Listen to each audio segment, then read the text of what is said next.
क्या पाकिस्तान को लेकर एक खास रिपोर्ट अमेरिका में आई है, तो वहीं दूसरी तरफ नाटो के समिट में क्या देखने को मिला है। जियोपॉलिटिक्स में इस वक्त बहुत कुछ चल रहा है, हमेशा की तरह जानने को मिलेगा बहुत कुछ। आइए जानते हैं इन खबरों को विस्तार से। अमेरिका की खुफिया एजेंसियों ने दावा किया है कि पाकिस्तान गुप्त रूप से ICBM बनाने की दिशा में तेजी से काम कर रहा है। रिपोर्ट में कहा गया कि पाकिस्तान अगर ये क्षमता हासिल कर लेता है तो अमेरिका में परमाणु बम गिराने की काबिलियत रखने वाला देश बन जाएगा। फॉरेन अफेयर्स की रिपोर्ट में दावा किया गया कि भारत के साथ युद्ध के बाद अब पाकिस्तान अपने हर मौसम के साथ चीन के साथ मिलकर अपने परमाणु भंडार को एडवांस बनाने की दिशा में काम कर रहा है। अमेरिकी अधिकारियों के हवाले से रिपोर्ट में कहा गया कि अगर पाकिस्तान ऐसी मिसाइल बना लेता है तो वॉशिंगटन उस देश को परमाणु दुश्मन घोषित कर देगा। आपको बता दें कि परमाणु हथियार रखने वाला कोई भी देश जिसे अमेरिका के लिए संभावित खतरा या विरोधी माना जाता है तो उसे परमाणु विरोधी माना जाता है। वर्तमान में रूस, चीन, उत्तर कोरिया को अमेरिका का विरोधी माना जाता है। पाकिस्तान ने हमेशा ये दावा किया है कि उसका परमाणु कार्यक्रम सिर्फ भारत को रोकने के लिए है। अब तक उसकी मिसाइल नीति भी शॉर्ट और मिड रेंज क्षमताओं तक ही सीमित रही है। पाकिस्तान की शाहीन 2 जिसकी मारक क्षमता 2700 किलोमीटर है, वो भारत के कई बड़े शहरों को कवर करती है, लेकिन ICBM यानी इंटरकॉन्टिनेंटल बैलिस्टिक मिसाइल 5500 किलोमीटर से ज्यादा दूरी तक मार करने वाली मिसाइल मानी जाती है, जिसका मतलब है पाकिस्तान अपनी मिसाइलों को अमेरिका जैसे देशों तक पहुंचा सकता है। रिपोर्ट में अमेरिकी अधिकारियों के हवाले से कहा गया कि यदि पाकिस्तान को ICBM मिल जाता है तो वाशिंगटन के पास उसे परमाणु विरोधी मानने के अलावा कोई विकल्प नहीं होगा। अमेरिका को निशाना बनाने वाले ICBM वाले किसी भी अन्य देश को मित्र नहीं माना जाएगा। फिलहाल पाकिस्तान के पास ICBM नहीं है। 2022 में पाकिस्तान ने सतह से सतह पर मार करने वाली मध्यम दूरी की बैलिस्टिक मिसाइल शाहीन 2 का परीक्षण किया था, जिससे कई भारतीय शहर इसकी जद में आ गए थे। अंतर महाद्वीपीय बैलिस्टिक मिसाइल विकसित करने के पीछे पाकिस्तान की मंशा अमेरिका को किसी एहतियाती हमले की स्थिति में अपने परमाणु शस्त्रागार को नष्ट करने से रोकना है। रिपोर्ट में कहा गया कि पाकिस्तान अब चीन की मदद से अपने परमाणु और मिसाइल कार्यक्रमों को तकनीकी रूप से एडवांस कर रहा है। चीनी कंपोनेंट्स, फ्यूल टेक्नोलॉजी और रडार अवॉइडेंस सिस्टम की मदद से पाकिस्तान कथित तौर पर एक लिक्विड फ्यूल और सॉलिड फ्यूल ICBM पर काम कर रहा है। वॉशिंगटन ने इस मुद्दे को गंभीरता से लेते हुए पिछले साल पाकिस्तान की मिसाइल निर्माण एजेंसी नेशनल डेवलपमेंट कॉम्प्लेक्स समेत 3 अन्य कंपनियों पर प्रतिबंध लगा दिए थे। यह संस्थाएं पाकिस्तान के लॉन्ग रेंज मिसाइल कार्यक्रम के लिए जिम्मेदार मानी जाती हैं। अमेरिकी प्रतिबंधों के तहत इन एजेंसियों की अमेरिकी संपत्ति जब्त कर ली गई और अमेरिकी कंपनियों को इनके साथ व्यापार करने से रोका गया। पाकिस्तान ने इसे पक्षपातपूर्ण कार्रवाई करार दिया था, लेकिन अमेरिकी स्टेट डिपार्टमेंट ने उस वक्त कहा था कि ये कदम पाकिस्तान को ऐसे हथियार बनाने से रोकने के लिए उठाए गए हैं। पाकिस्तान के पास करीब 170 परमाणु हथियार हैं और वो न्यूक्लियर नॉन प्रोलिफरेशन ट्रीटी का हस्ताक्षर करता नहीं है। इस संधि का मकसद परमाणु हथियारों के प्रसार को रोकना, परमाणु ऊर्जा को शांतिपूर्ण उपयोग को बढ़ावा देना है। एक्सपर्ट का मानना है कि पाकिस्तान का ICBM कार्यक्रम सिर्फ अमेरिका पर हमला करने के लिए नहीं, बल्कि उसे रणनीतिक ब्लैकमेलिंग के रूप में इस्तेमाल करने के लिए है। एक ICBM से लैस पाकिस्तान अमेरिका को यह संकेत देना चाहता है कि यदि उसने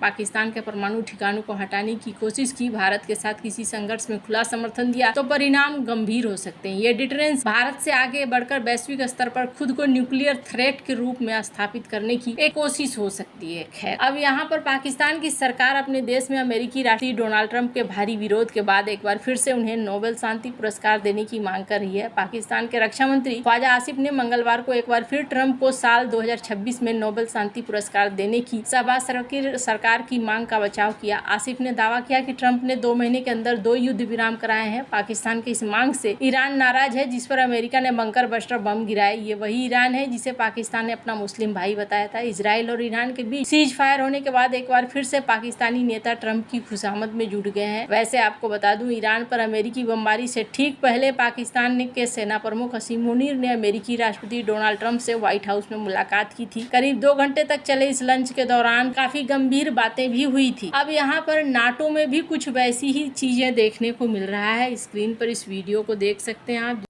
And they've got oil, and they're very smart people, and they can come back. Israel got hit very hard, especially the last couple of days. Israel was hit really hard.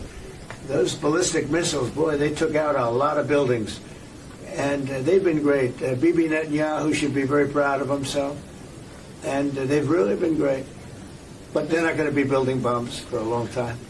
They're not going to be fighting each other. They've had it. They've had a big fight, like 2 kids in a schoolyard. You know, they fight like hell. You can't stop them. Let them fight for about 2-3 minutes.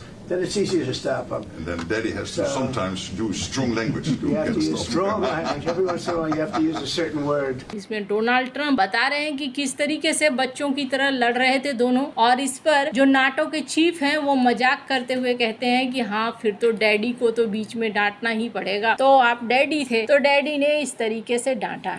Israel को लेकर भी इन्होंने एक बड़ा खुलासा किया और इस खुलासे में इन्होंने बताया कि इजराइल पे भी बड़ा हमला हुआ है। अमेरिकी राष्ट्रपति डोनाल्ड ट्रंप ने ईरान को अपने परमाणु कार्यक्रम को फिर से बनाने की कोशिश करने के खिलाफ चेतावनी देते हुए कहा कि ईरान संवर्धन नहीं करना चाहते हैं। उन्होंने एयरफोर्स 1 में सवार पत्रकारों से कहा कि ईरान जल्द ही बम बनाने वाला नहीं है। हमें नहीं लगता है कि ईरान के पास समय रहते परमाणु उपकरण साइटों से बाहर निकालने के लिए पर्याप्त समय था। मुझे लगता है कि एक जबरदस्त हमला था। इससे पहले दिन ट्रंप ने दावा किया था कि अमेरिकी हमलों में पहले ईरानी परमाणु साइटों से 400 केजी यूरेनियम हटाए जाने की खबरें फर्जी खबर है। इस बीच व्हाइट हाउस ने कहा कि ईरानी परमाणु ठिकानों को कम नुकसान पहुंचाने वाली रिपोर्टों का उद्देश्य राष्ट्रपति ट्रंप को कमतर आंकना था। अपने एयरफोर्स 1 में पत्रकारों से बात करते हुए ट्रंप ने कहा कि ईरान पर अमेरिकी हमले ने युद्ध को समाप्त कर दिया है। ईरानी परमाणु कार्यक्रम दशकों पीछे चला गया है। इस बीच संयुक्त राष्ट्र में अमेरिकी दूत डेरोथी सिया ने मंगलवार को संयुक्त राष्ट्र सुरक्षा परिषद को बताया कि ईरान की परमाणु सुविधाओं पर अमेरिकी हमलों ने हमारे उद्देश्य को प्रभावी ढंग से पूरा किया। ईरान की परमाणु हथियार बनाने की क्षमता को कम करना।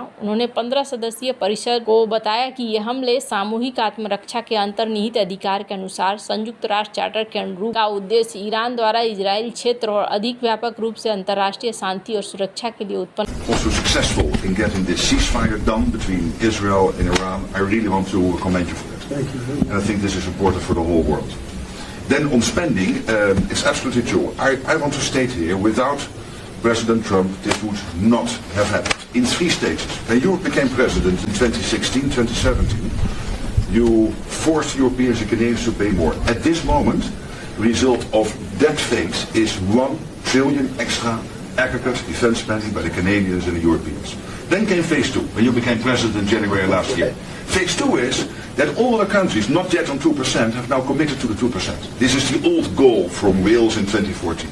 7 were not on 2%. Some were saying somewhere in the 2030s. Now this year, all of them. खतरे को कम करना था। अमेरिकी राष्ट्रपति डोनाल्ड ट्रंप ने कहा कि सप्ताहांत में किए गए हमलों ने ईरान के प्रमुख परमाणु संवर्धन सुविधाओं को पूरी तरीके से नष्ट कर दिया। इससे पहले मंगलवार को उन्होंने घोषणा की कि ईरान और इजराइल के बीच युद्ध विराम शुरू हो गया। इजराइल के संयुक्त राष्ट्र राजदूत डैनी डेनम ने मंगलवार को कहा कि मुझे लगता है कि सभी हमलों का आकलन करना अभी भी जल्दबाजी होगी। हम जानते हैं कि हम कार्यक्रम को पीछे धकेलने में सक्षम थे। हम उस शासन खतरे को दूर करने में सक्षम थे जो हमारे सामने था।